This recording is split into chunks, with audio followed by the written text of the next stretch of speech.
It's tech time with Dr. Bob. Good afternoon, kiddies. Today we're going to be talking about the basics of lighting. We're going to be talking about parkans, profile fixtures, also called ellipsoidals or licos, Fresnels, LEDs, and incandescent and halogen and fluorescent lights. First one we'll talk about is the conventional one, parkans. First of all, PAR stands for parabolic aluminum reflector, which refers to the type of bulb that's used. You get the spread of the light, be it narrow, medium, or wide, or in 1000 watt PARs, very narrow, from where the bulb is situated inside the reflector. The only other adjustments you can make to the light is to put a colored gel in it. PAR 64s weren't even invented until 1960s when the McManus company in Philadelphia started making the larger parkan, the PAR 64. Up until then, only PAR 56s, PAR 46s, and PAR 38s were available. The other type of fixture we're going to talk about is profile fixtures, or ellipsoidals, or licos. The name Lico came about because Strand Company, who invented the Lico light, or ellipsoidal, was called the Lico light when it first came out, and that term is carried on even until the present time. Profile fixtures are unique because you can adjust the beam spread on it into a spot or a flood. You also have shutters to keep the light from spilling out of it. Plus, you can order them in different barrel lengths, roughly 5 degrees to 50 degrees. Or some zoom fixtures are available by different manufacturers, usually being 5 through 50 or 30 through 40. Another type we're going to talk about is the Fresnel. I find it kind of interesting because the Fresnel is called the Fresnel because it's developed from a lighthouse lens, which was designed by Henri Fresnel, a Frenchman in the 1800s, who invented the lighthouse lens. And in fact, if you look at a lighthouse lens and you look at a Fresnel lens, they are both quite similar. The difference in a Fresnel from other fixtures is you can move the reflector, which there's one inside it, back and forth inside it to create either a beam or a wash type effect out of the light. This light is best used as like a wash light or a fill light. LEDs, boy, this covers a lot of territory. LEDs, they cover a wide variety of fixtures.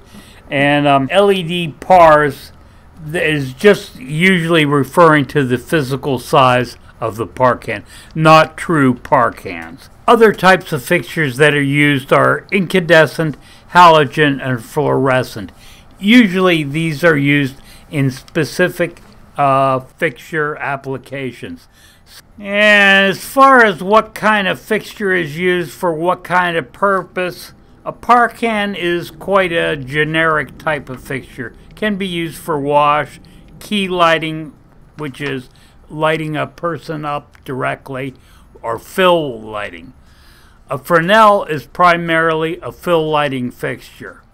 An ellipsoidal can once again cover a lot of bases because of your adjustable beam angles and its flexibility with the shutters. Main lighting is just the simple fact. Here's a good point to always remember. This is one thing I remembered. The optimum angle that you want a main light to hit a person is at a 45-degree angle. This keeps the person from looking like a deer in the headlights. And then in main lighting, you can use combinations or different types of fixtures, whatever you wish. You want to keep away from producing shadows. So usually it is best to light a person from both sides and light a person from behind. Now, that's called fill lighting when you light people from the side. Key lights are usually lights that are on the side or behind people. And main lighting is lighting that you want to use up front. Profile lighting fixtures, or ellipsoidals, or licos. The best thing I can say about those, well, there's quite a few features that make them unique. First off, these fixtures can use what's called a gobo. And a gobo stands for go-between, because when you put a gobo in a gobo slot in an ellipsoidal or profile type fixture, you can then adjust the beam to focus the gobo. And the gobos come in different sizes and different compositions. Steel is the most common and least expensive. Glass, high resolution, and then glass and multicolored glass, and it goes up in price, where they can become quite expensive. And then there are different size gobos, hundreds of different sizes, for different types of intelligent lighting fixtures and gobo fixtures. For example, American DJ and Chauvet all have different gobo sizes, from Martin, from high-end systems, from Altman, blah blah blah. So you have to know if your fixture is capable of handling a gobo and what kind of what gobo size you need. And LEDs versus conventional fixtures. The advantages are quite obvious, as many of you know. The small degree of electricity that is necessary, the amount of heat that is produced, etc., etc. The disadvantages are there's a difference between LED light and conventional light.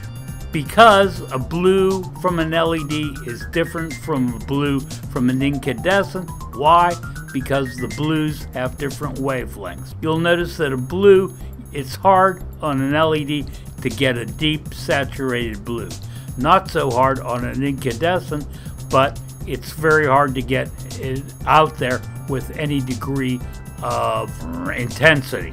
Now, LEDs versus incandescent or halogen type fixtures. Inexpensive LEDs. First of all, there's a decay that's going to happen on these things almost immediately, starting off with about 10% to 20% reduction in brightness in the first 90 days. There's also a wide degree of variance between the different fixtures. For example, if you buy blah blah blah fixture in January, come back and buy the exact same fixture in March, chances are they'll be totally different. Maybe the difference won't be immediate to you, but there will be a difference. Also, your inexpensive LEDs tend to have a flicker effect, which is a no-go for video shoots or cameras. It will show up badly and cannot be used. Now, the lighting business is a weird animal. When I got into the lighting business, there were very few colleges that offered courses in lighting. That is not the case today. Many colleges offer different curriculums in theater and lighting, and the options are widely available, from good education at community colleges up into your higher institutions.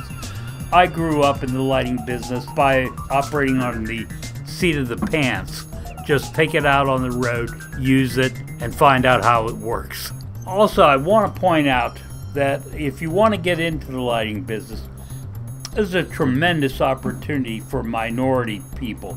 There are many minority type artists out there who are looking for that type of lighting designer or lighting programmer.